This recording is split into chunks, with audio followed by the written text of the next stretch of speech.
12 मई और 13 मई का दिन तुला राशि के लोगों के लिए कैसा होने वाला है।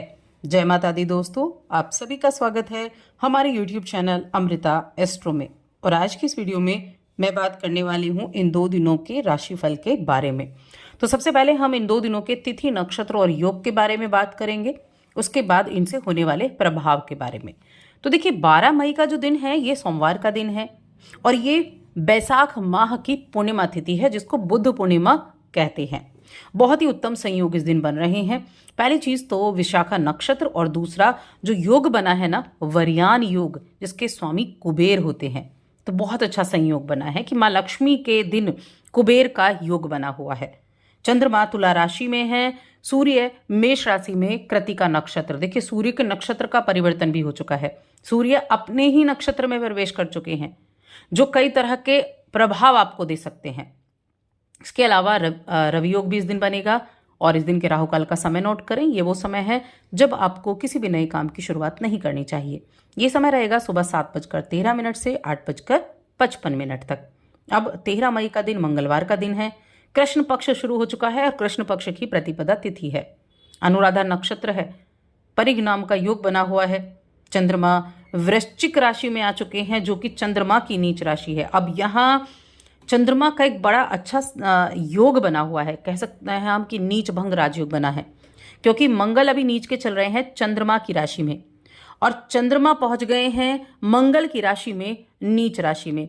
तो एक तो ये नीच भंग हो गया है, विपरीत राजयोग, नीच भंग राजयोग बन गया है। तो बहुत अच्छा ये राजयोग है। अब इसके अलावा इस दिन के जो राहु काल का समय रहेगा वो होगा शाम को 3:41 से 5:22 तक। ये हो गई हमारी ग्रहों की स्थिति। अब इसी के आधार पर हम जानेंगे इन 2 दिनों के राशिफल के बारे में। सबसे पहले मैं बात करूंगी 12 मई की, क्योंकि 12 मई बुद्ध पूर्णिमा का दिन है और बुद्ध पूर्णिमा, भगवान बुद्ध को इस दिन ज्ञान प्राप्त हुआ था। और ये दिन बड़ा अच्छे योग में, जैसा कि मैंने बताया कि वरयान योग भी बना हुआ है इस दिन, कुबेर का योग भी है। तो मैं कहूँगी इस दिन की शुरुआत तो थोड़ा सा पवित्र जल को अपने स्नान के पानी में डालकर करें, तब स्नान करें। पहले थोड़ा सा 1-2 ढक्कन ऐसे आप गंगा जल डाल लें और तब स्नान करें। स्वच्छ वस्त्र पहने, माँ लक्ष्मी की आराधना करें, माँ लक्ष्मी स्तोत्र का पाठ करें। लक्ष्मी स्तोत्र का पाठ करना बड़ा सुंदर रहेगा और भगवान बुद्ध का आशीर्वाद भी आपको प्राप्त होगा। इसके अलावा आपके घर के आसपास, जहाँ भी मंदिर के आसपास जहाँ भी कहीं पीपल का वृक्ष हो, उसकी पूजा आप जरूर करें। देखिए, पीपल में ना त्रिदेवों का वास तो होता ही है, साथ में पीपल में अलक्ष्मी का वास होता है। और कहते हैं जब हम अलक्ष्मी को पूजते हैं तब लक्ष्मी हमारे घर आती है। यह आशीर्वाद प्राप्त हुआ था अलक्ष्मी को। तो इस कार्य को जरूर करें। अब राशिफल के बारे में जान लेते हैं। तो सबसे पहले मैं हेल्थ की बात करूंगी। मैं कहूंगी हेल्थ आपकी बहुत ज़्यादा अच्छी होने वाली है। हेल्थ, अगर आपको कुछ हेल्थ इशू चल भी रहे थे तो उसमें भी इंप्रूवमेंट होती हुई दिखाई देगी। आज दूसरों के साथ खुशी बांटने का, दूसरों के साथ खुशी मनाने का दिन भी आपके लिए कहा जा सकता है। चंद्रमा आपकी राशि में विराजमान है और आज आप अपने विषय पर, जो भी आपका विषय है उस पर बहुत अधिक सोच विचार भी कर सकते हैं। ये चीज़ें आपको एक पहचान दिलाने का काम कर सकती है।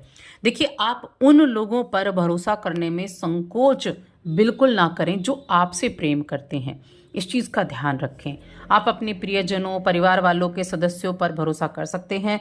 यदि आप उनके साथ रह रहे हैं तो बहुत अच्छा है, उनके साथ नहीं रह रहे हैं तो उनसे किसी ना किसी तरह कांटेक्ट में ज़्यादातर रहिए। उनके हर एक चीज़ अपनी उनके साथ आप शेयर कर सकते हैं। और ये दिन आपको, आपके मन में अगर किसी चीज़ को लेकर असुरक्षा का भाव है ना, तो ये दिन आपके लिए उस असुरक्षा को खत्म करके विश्वास की तरफ आपको ले जाता हुआ दिखाई देगा। आपका प्रोफेशनल, पर्सनल लाइफ में कुछ भी नई चीज़ें शुरू करने का योग बना हुआ है। प्रोफेशनल लाइफ में आप कोई नया कार्य करना चाहते हैं तो अच्छा है। देखिए, धन संपत्ति के मामले में बहुत अच्छा ये दिन है। धन प्राप्त का योग है।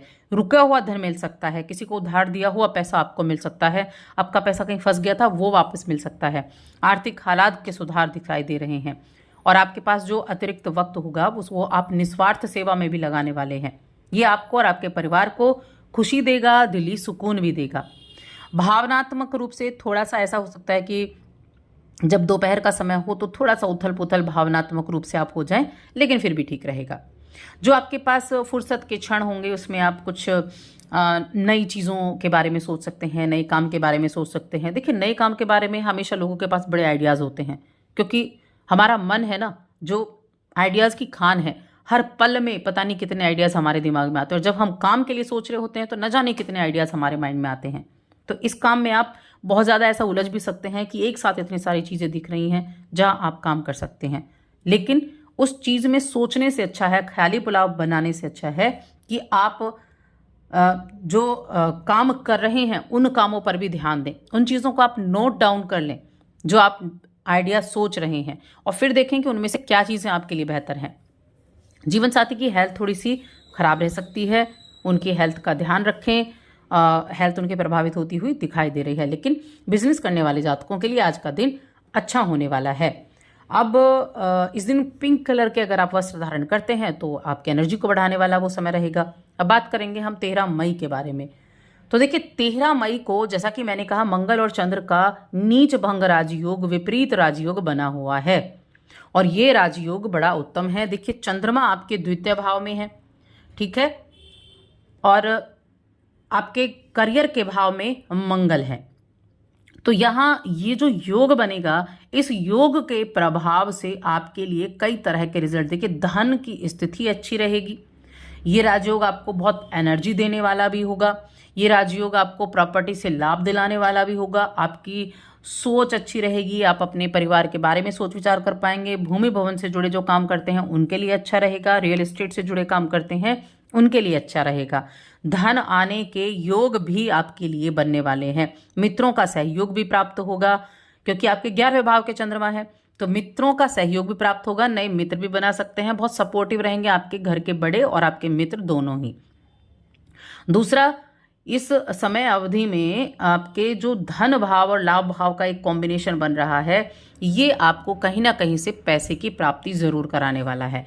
आपकी सोच सकारात्मक रहेगी। आप अपने करियर को ऊंचाई पर ले जाने के लिए अपनी सोच को डेवलप करते दिखाई देंगे। आपका जो दृढ़ संकल्प है, आपकी जो हिम्मत है, उसके दम पर आप अपनी आमदनी को बढ़ाने में सफलता हासिल करेंगे। इस वक्त आप अपने काम पर पूरा ध्यान लगा पाएंगे। अपने अनुभव, अपनी रचनात्मक ऊर्जा के सहारे आर्थिक लक्ष्य अच्छे रहेंगे। कुछ नए मौके आपको मिल सकते हैं, सफलता मिलेगी। वरिष्ठों का सहयोग भी मिलेगा। किसी भी स्थिति में आप सही निर्णय लेने की स्थिति में रहेंगे, यानी कि आप सही निर्णय भी लेते हुए दिखाई देंगे। इसके अलावा देखिए, सूर्य जो है ना, जो इन्होंने अपने नक्षत्र में प्रवेश किया, वो वैवाहिक जीवन में थोड़ा बहुत ऐसा है कि नोकझोंक की स्थिति बना सकते हैं। तो थोड़ा सा गलत फहमी पर आप ध्यान रखें। गलत फहमी ना हो, क्रोध ना हो, क्रोध के साथ जीवन साथी के साथ बर्ताव ना हो, इस चीज़ का ध्यान रखें। कोई आपके बातों का गलत मतलब निकाले, इस चीज़ का ध्यान रखें। बाकी तो मैं कहूँगी चीज़ें बहुत अच्छी इस समय अवधि में होने वाली हैं, जहाँ इनके राशि का जहाँ आपके राशि के स्वामी भी उच्च अवस्था में बैठे हुए हैं। तो कुल मिलाकर अच्छा है। प्रतियोगी परीक्षा की तैयारी कर रहे हैं तो उनके लिए भी अच्छा है। उपाय मैंने आपको बताया 12 तारीख के लिए। इस दिन के लिए मैं कहूँगी आप शिवलिंग पर जल जरूर अर्पित करें, इस उपाय को करें, और साथ ही चैनल को सब्सक्राइब कर लें।